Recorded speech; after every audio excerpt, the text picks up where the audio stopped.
Brought to you by Palvi Agrico. आता शेतीसाठी जे काही लागणार ते घरपोच मिळणार, तेही मोबाईलच्या एका क्लिकवर। भाजपने स्थानिक स्वराज्य संस्थांच्या निवडणुकीसाठी मोठी रणनीती आखली आहे। महापालिका निवडणुकीच्या तोंडावर महाराष्ट्रातील राजकीय समीकरण तापले आहेत। भारतीय जनता पक्षाने अलीकडे घेतलेला निर्णय पाहता महायुती नव्हे तर थेट शिंदेची शिवसेना भारतीय जनता पक्ष असा सामना रंगण्याची चिन्ह दिसत आहेत। भाजपचा हा निर्णय नेमका काय आहे, भाजपने कोणाकोणावर प्रभारी पदाची जबाबदारी दिली आहे, कोणाला यातून वगळलं आहे, हेच आपण या व्हिडिओमध्ये पाहणार आहोत। नमस्कार, मी स्वानंद, तुम्ही पाहतात मुंबई तक।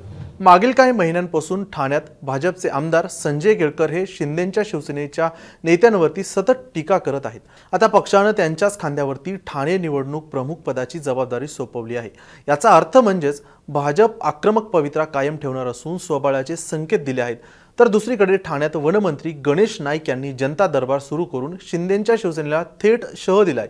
गणेश नाईक यांनी अलीकडे केलेले विधान पाहता त्यांनी असं म्हटलं होतं की रावणाच्या अहंकाराचं दहन करायला तयार आहात का, यावरून शिंदेची शिवसेना आणि भाजप यांच्यातील संघर्ष उघड झाला आहे। या विधानावर शिंदेच्या शिवसेनेचे खासदार नरेश म्हस्के यांनी प्रत्युत्तर देत म्हणाले की रावण हा खलनायक ठरला कारण त्याने दुसऱ्याच्या पत्नीचं अपहरण केलं। नाईक यांनी हे वक्तव्य स्वतःवरच केलं आहे असं बोलून म्हस्के यांनी पलटवार केला आहे। आता ठाण्यामध्ये या टोला युद्धानं वातावरण आणखीच तापलंय।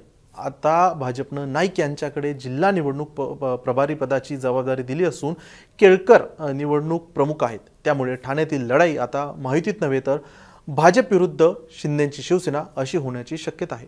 अलीकडे भाजपच्या शिबिरात संजय केळकर असं म्हणाले होते की अब की बार 70 पार हा त्यांचा आत्मविश्वासाचा पुरावा आहे, अशी चर्चा देखील राजकीय वर्तुळात होत आहे। आता वळूया बीडकडे। बीडमध्ये भारतीय जनता पक्षाने आणखी एक मोठा राजकीय प्रयोग केला आहे। रोखठोक बोलणारे नेते सुरेश धस आणि माजी मंत्री पंकजा मुंडे यांच्यातील सुप्त संघर्ष हा काही लपून राहिला नाही। आता भाजपने आगामी निवडणुकीच्या धर्तीवर या दोन नेत्यांना एकत्र आणण्याचं काम केलेलं आहे। प्रदेशाध्यक्ष रवींद्र चव्हाण यांनी जाहीर केलेल्या यादीत पंकजा मुंडे बीड जिल्हा प्रभारी तर सुरेश धस निवडणूक प्रमुख म्हणून नियुक्त झाले आहेत। बीड, परळी, अंबाजोगाई, धारूळ, माजलगाव आणि गेवराई या 6 नगर परिषदांमध्ये निवडणुका होणार आहेत।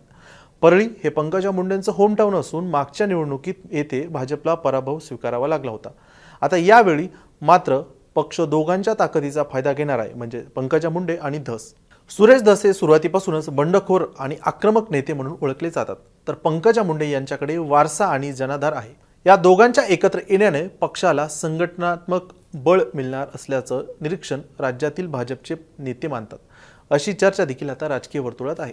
दरम्यान चंद्रपूरमध्ये सुधीर मुनगंटीवार यांना यावेळी निवडणूक जबाबदारी देण्यात आलेली नाही, त्यामुळे त्यांना डावलण्यात आलेलं आहे।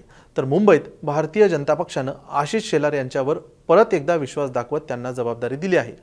अमित साटम यांना मात्र वगळण्यात आलेलं आहे। ते नुकतेच भारतीय जनता पक्षाचे मुंबई भाजप अध्यक्ष म्हणून त्यांना संधी दिलेली आहे, पण त्यांच्यावरती कोणतीही जबाबदारी निवडणुकीसाठी देण्यात आलेली नाही। भारतीय जनता पक्षाने वेगवेगळ्या जिल्ह्यांमध्ये संघटन कौशल्य, व्यक्तिमत्व, प्रभाव यावर आधारित रणनीती आखल्याचं दिसतंय। त्यामध्ये ठाणे, बीड, चंद्रपूर आणि मुंबई या सगळीकडे भारतीय जनता पक्षाची वेगवेगळी रणनीती, वेगवेगळी समीकरणं, नवीन चेहरे दिसत आहेत। आता स्थानिक स्वराज्य संस्थांच्या निवडणुकीमध्ये भारतीय जनता पक्षाला या सर्व नवीन प्रयोगाचा किती फायदा होतो हे पाहणं देखील महत्त्वाचं ठरणार आहे। बाकी या सर्व अपडेटवरती, या निर्णयावरती, भारतीय जनता पक्षाच्या ह्या नवीन रणनीतीवरती तुमचं काय मत आहे? भारतीय जनता पक्षाच्या जास्त नगराध्यक्ष निवडून येतील का? त्यांची सत्ता जास्त नगर परिषदेवर, नगरपालिकेवरती येईल का? या सर्व विषयी तुम्हाला काय वाटतं? तुमचं मत आम्हाला ह्या कमेंटमध्ये सांगा। बाकी सर्व अपडेटसाठी, राजकीय घडामोडींसाठी, सखोल विश्लेषणासाठी तुम्ही पाहत राहा मुंबई तक।